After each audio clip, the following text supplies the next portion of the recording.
boy, G Cornerman Boxing, Mr. Steven Espinoza, president of Showtime Sports. Welcome back to New York. How you feeling, sir? I'm doing great. How about yourself? Great. So, the last time you was here, we had a big Tank Davis fight. Now we have another mega fight with Jake Paul. What's your thoughts on this whole this big fight? Look, I didn't, I think none of us really thought we'd see Jake Paul, in big fights. Wouldn't have predicted that a year and a half ago. I wouldn't have predicted a year and a half ago or even 6 months ago that Jake would be headlining at the Garden.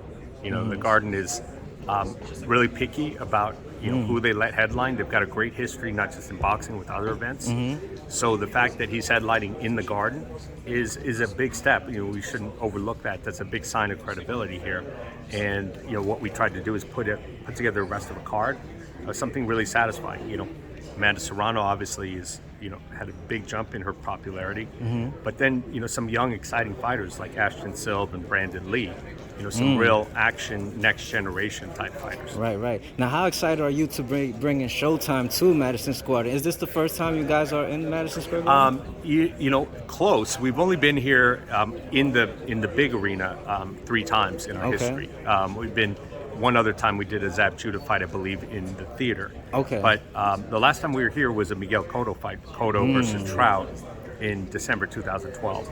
So, we've done a lot of events at Barclays Center, but it's been a while. It's been overdue for us to be back in the Garden, so we're thrilled to be here. Absolutely, because you guys bring that amazing production to the world's most famous arena. I just can't wait to see it. Yeah, we're thrilled as well. It's going to be a fun night.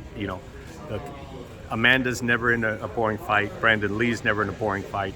Ashton Silva, I'm really excited to let people discover him as well. And we know what we saw today at the press conference. There's plenty of fireworks in the main event. Right. Now, going back to that Gervonta Davis event, how successful was it from your perspective? How could you describe that? It was all the way around. It was a massive success. Much higher amount of buys than he's ever done before, a bigger gate than he's ever done before, one of the top 5 gates in the history of Barclays Center. Wow. So, that really put him ahead of every WWE, every UFC event, every basketball game. You're talking about, the other events that are at similar levels are Rolling Stones and Streisand and Bad Bunny. That's the kind of the stature of the events that he's grown into now. That's amazing. Now, the last time I interviewed you, said you were interested mostly in Fulton versus Rahman. What fight are you looking mostly forward to coming up on the Showtime schedule?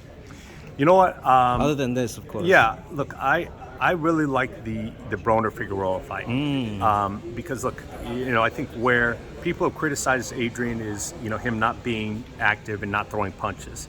Look, Omar Figueroa is going to make you fight. Both Figueroas have a similar style. They're nonstop. So I think this is the kind of style that's going to bring out the best in Adrian. And I'm excited to see Omar. Omar's had some health issues, has straightened out his mental health. He's in a much better place. And I'm excited to get him back because he's been in multiple fight of the year type fights. So I think the two of them, that's going to be a surprise when they get together, how entertaining that fight is. That's very interesting. All right, Mr. Espinoza, thank you so much for your time. Great to see you. We look forward to seeing you back. Thank you.